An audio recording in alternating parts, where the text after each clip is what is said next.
بسم اللہ الرحمن الرحیم الرحیم والصلاة والسلام علی اشرف الانبیاء والمرسلین اما بعد۔ معزز سامعین، باب الخیار کا بیان چل رہا تھا۔ اس سے قبل ویڈیوز کے اندر ہم خیار الشرط اور خیار النقد کو پڑھ چکے ہیں۔ آج کی اس ویڈیو کے اندر ہم اس بات کو جانیں گے کہ خیار شرط کے اندر جو ملکیت ہوتی ہے اس پر کیا اثر ظاہر ہوتا ہے، یعنی مبی بائی کی ملک میں ہے اور ثمن مشتری کی ملک میں ہے، تو خیار شرط کے اعتبار سے ان املاک پر کیا اثر ظاہر ہوگا، یہ آج کی ہماری اس ویڈیو کا عنوان ہے۔ اس عنوان کے تحت 3 قسم کے مسائل آئیں گے۔ پہلا مسئلہ یہ کہ جب بائع کے لیے خیار ہو تو اس صورت میں ملکیت پر کیا اثر ظاہر ہوگا۔ دوسرا یہ کہ جب مشتری کا خیار ہو تو پھر ملک پر کیا اثر ظاہر ہوگا۔ یہ دونوں ابحاث تو کتاب کے اندر بھی موجود ہیں۔ تیسری بحث جو یہاں مصنف رحمہ اللہ نے ذکر نہیں کی وہ یہ ہے کہ اگر بائع اور مشتری دونوں کے لیے خیار ہو، ہر ایک نے کہا ہو کہ مجھے یہ خیار حاصل ہے کہ اگر میں نے اس بیع کو ختم کرنا ہوا تو ختم کر لوں گا، بائع نے بھی کہا مشتری نے بھی کہا،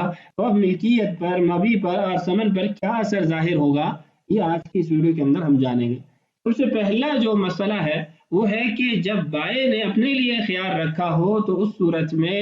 جو مبی ہے اس کی کیا حیثیت ہوگی۔ تو اس مسئلے کو سمجھنے سے پہلے ایک دو اصولی باتیں ذکر کر دیتا ہوں جس سے یہ مسئلہ سمجھنا آسان ہو جائے گا۔ وہ اصولی بات یہ ہے کہ جب بھی معاوضات میں کوئی چیز مالک کی ملک سے نکلتی ہے تو اس کا لازمی نتیجہ اور تقاضا یہ ہوتا ہے کہ اس کا بدل اس کی ملک کے اندر داخل ہو جائے۔ مثال کے طور پر خرید و فروخت معاوضات کا ایک جز ہے، اس میں فروخت کنندہ بیچنے والا اس نے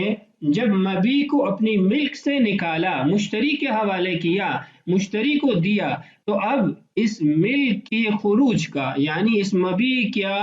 بائع کی ملک سے نکلنا اس بات کا تقاضا کرتا ہے کہ ثمن بائع کی ملک میں داخل ہو جائے، اس کا عوض اور بدل وہ بائع کی ملک کے اندر داخل ہو جائے۔ یعنی ایسا نہیں ہو سکتا کہ مبی اور ثمن دونوں ایک ہی شخص کی ملک میں چلے جائیں، یعنی اجتماع البدلین فی ملک واحد نہیں ہو سکتا کہ مبی اور ثمن دونوں بائع کی ملک میں ہو یا مشتری کی ملک میں ہو، ایسا نہیں ہو سکتا۔ یہ تو پہلی اصولی بات تھی۔ دوسری اصولی بات یہ ہے کہ جس شخص نے اپنی ذات کے لیے خیال رکھا ہوتا ہے اس شخص کی جو ملک ہے وہ اس کی رضامندی کے اظہار سے پہلے، اس خیال کو ختم کرنے سے پہلے اس کی ملک سے نہیں نکل سکتا۔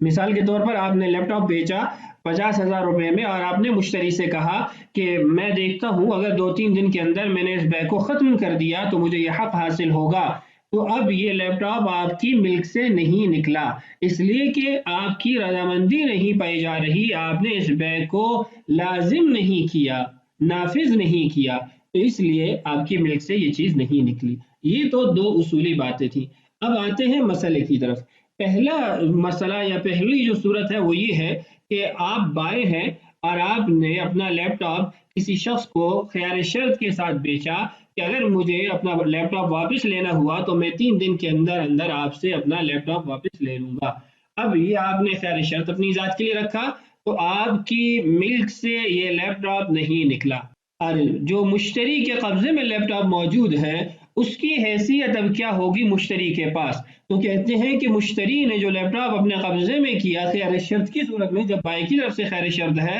تو ہم یہ کہیں گے کہ یہ مقبوض علی سوم الشراء ہے۔ مقبوض علی سوم الشراء کیا ہے اس کی وضاحت میں کرتا ہوں۔ تو مقبوض علی سوم الشراء یہ مضمون ہے، اس صورت کے اندر اگر چیز ہلاک ہو جاتی ہے، یہ قبضہ ہلاک ہو جاتا ہے یا اس کے اندر عیب پیدا کر دیتا ہے تو یہ ضمان کو لازم کرے گا۔ ضمان کس نوعیت کا ہوگا؟ ضمان قیمت کے اعتبار سے ہوگا کہ بازار کے اندر جو اس کی رائج قیمت ہے، ریٹ ہے، اس کی ادائیگی مشتری پر لازم ہو جائے گی۔ مقبوض اعلی سوم الشراء اس کو کہتے ہیں۔ مقبوض اعلی سوم الشراء کو لغت کے اندر یا آپ اس کا ترجمہ کرنا چاہیں تو ترجمہ یہ بنتا ہے کہ ایسا قبضہ، یہ چیز پر قبضہ کیا گیا خریداری کے بھاؤ طور پر۔ اب اس کا مقصد یا اس سے مراد کیا ہے؟ اس سے مراد یہ ہے کہ خریدار نے خریدتے ہوئے قیمت کو الفاظ کے ساتھ ذکر کیا اور کہا کہ مجھے اگر یہ پسند آ گئی تو یہ میری ہوگی یہ چیز، مثال کے طور پہ 10,000 میں 20,000 میں کوئی بھی قیمت ذکر کر دیتا ہے تو ہم یہ کہیں گے کہ اس کے پاس جو قبضہ ہے یہ مقبوض علی سوم الشراء کہلاتا ہے۔ اب اس کا نتیجہ یہ ہوگا کہ اگر یہ چیز اس سے ہلاک ہو جاتی ہے یا اس کے اندر عیب پیدا کر دیتا ہے تو ہم یہ کہیں گے کہ یہ قیمت اس پر لازم ہو جائے گی، بازار کے اندر جو ریٹ ہے وہ اس پر لازم ہو جائے گا۔ ثمن کو ہم لازم نہیں کر سکتے، ثمن کو لازم نہ کرنے کی وجہ یہ ہے کہ بائع نے خیار شرط کی وجہ سے مبی کو اپنی ملک سے نکلنے نہیں دیا، اس کا خیار شرط اس کی ملک سے مبی کے نکلنے کے لیے رکاوٹ ہے، اس کی رضامندی نہیں پائی جا رہی، تو رضامندی نہ پائی جانے کی صورت میں بیع مکمل نہیں ہوئی، جس کے نتیجے میں اس کو ثمن ملتا۔ تو جب ثمن کا یہ مستحق نہیں ہے، بیع نافذ نہ ہونے کی وجہ سے، اس کی جانب سے رکاوٹ ہونے کی وجہ سے، تو ہم یہ کہیں گے کہ اس کو قیمت دی جائے گی، بازار کے اندر جو اس چیز کا ریٹ ہے وہ اس کو دے دیا جائے۔ عبارت دیکھیے، وَلَا يَخْرُجُ الْمَبِيعُ، اور مبی نہیں نکلے گا، عن ملک بائعہ، اپنے بیچنے والے کی ملک سے، مع خیارہ، جب اس نے چیز کو بیچا خیار کے ساتھ کہ مجھے یہ خیار شرط کہ مجھے یہ خیار حاصل ہے۔ فَإِنْ قَبَضَهُ الْمُشْتَرِي، تو اگر اس معاملے کے اندر مبی پر مشتری قبضہ کر لیتا ہے، فَهُلْكُهُ عَلَيْهِ بِالْقِيمَةِ، تو یہ چیز اگر اس کے پاس ہلاک ہو جاتی ہے تو اس ہلاک ہونے کی وجہ سے قیمت لازم ہو جائے گی۔ ہلکہ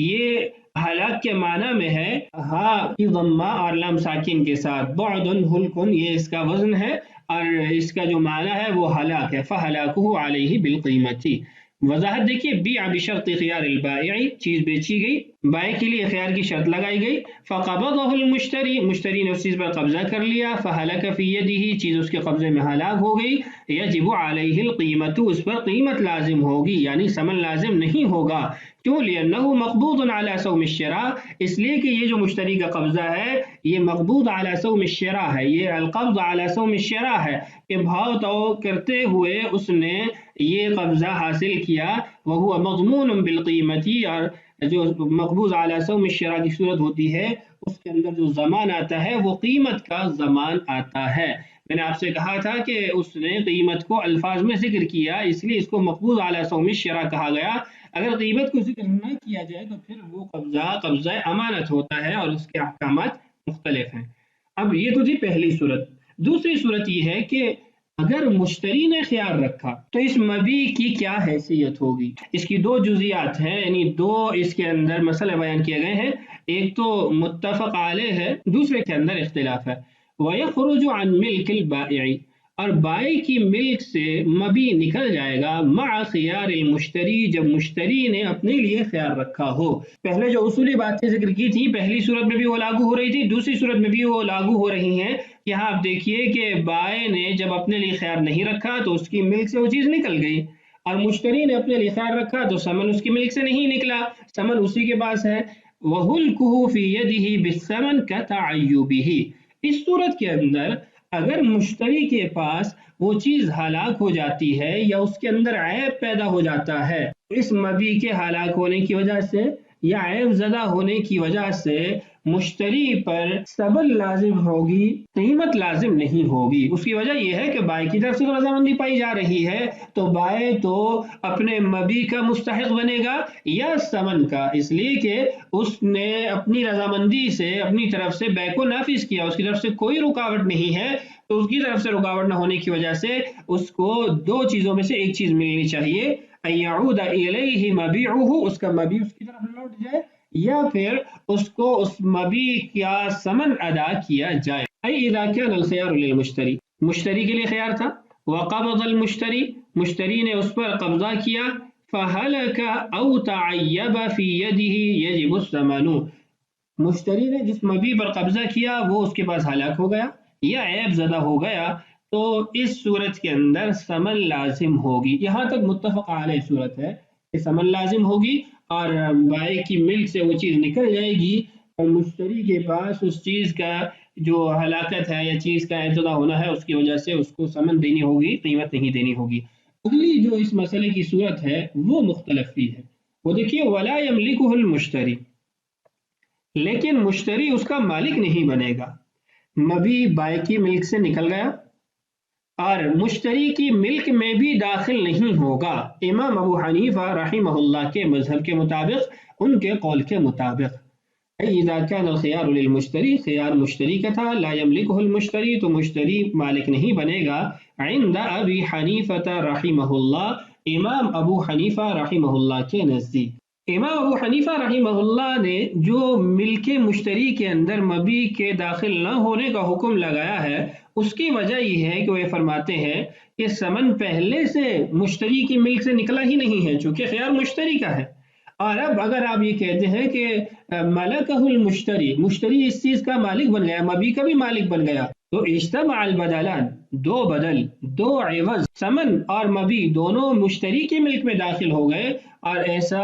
نہیں ہو سکتا۔ ابتدا میں بھی یہ اصول آپ کو بتایا کہ اجتماع العوضین یا اجتماع البدلین فی ملک واحد نہیں ہو سکتا، ایک ہی ملک کے اندر دونوں چیزیں داخل ہو جائیں، تو اس لیے ہم یہ کہیں گے کہ بائع کی ملک سے نکل گیا، مشتری کی ملک میں داخل نہیں ہوا، لیکن یہ مبیع بائع کی ملک کے اندر داخل ہو جائے گا اگر یہ خیار کو استعمال کرتے ہوئے بیع کو نافذ نہیں کرتا، اور اگر بیع نافذ کر لیتا ہے تو پھر اس کا بدل، اس کا عوض، ثمن وہ بائع کی ملک میں داخل ہو جائے گا۔ خلاصہ یہ ہے کہ اگر ملک مشتری کے اندر مبیع کو داخل کرے تو اجتماع البدلین لازم آتا ہے، اور اس لیے ہم یہ کہیں گے کہ بائع کی طرف سے چونکہ بیع مکمل ہے تو اس کی ملک سے مبیع نکل گیا۔ اب اس کا تقاضا یہ ہے کہ اب بائع کو اس کا مبیع واپس کیا جائے یا ثمن واپس کیا جائے، ایک چیز ضرور اس کے ملک میں داخل ہوگی۔ خلاف لہما، صاحبین کا اس میں اختلاف ہے، وہ فرماتے ہیں ملکہ المشتری،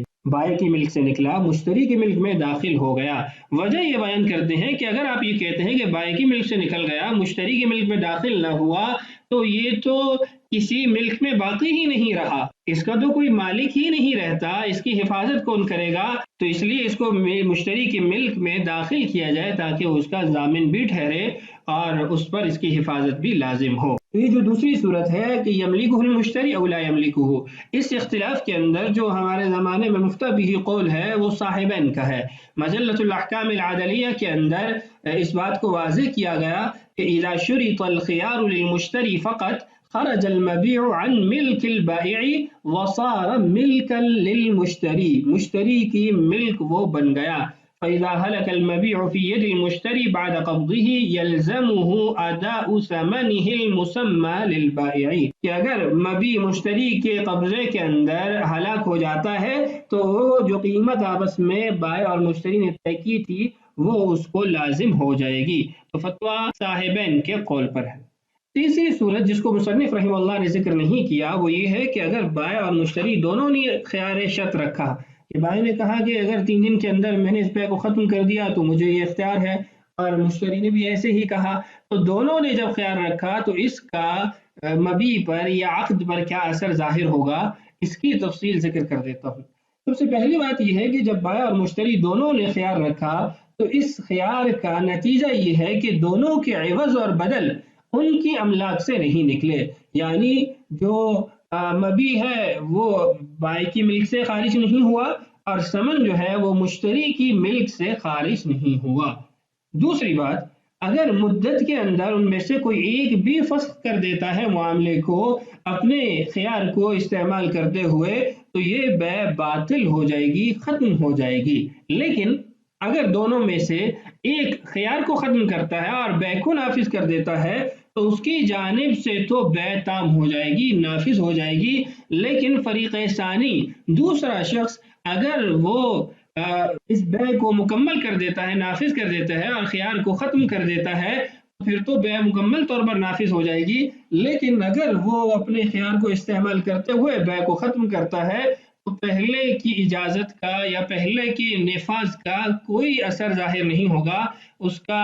کوئی اعتبار نہیں ہوگا، یہ بیع پھر بھی باطل ہو جائے گی، ختم ہو جائے گی۔ اور اگر دونوں میں سے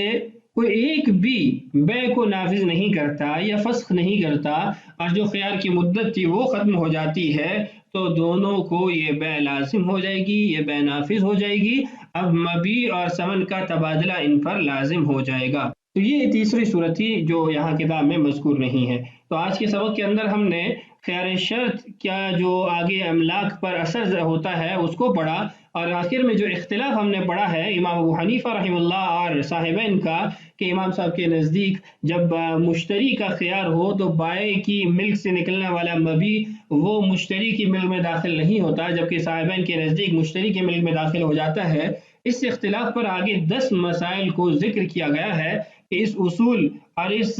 رائے پر آگے بہت سارے مسائل ہیں جن کے اندر فرق آ جاتا ہے، اختلاف آ جاتا ہے، جس میں سے 10 ہماری عبارت کے اندر موجود ہیں۔ اگلی ویڈیوز کے اندر انشاءاللہ ان 10 مسائل کو پڑھیں گے۔ اللہ تعالیٰ سے دعا ہے اللہ تعالیٰ ہمارے لیے اسما کی تکمیل آسان فرمائے، اللہ تعالیٰ ہم سب کا حامی و ناصر ہو۔ السلام علیکم ورحمۃ اللہ وبرکاتہ۔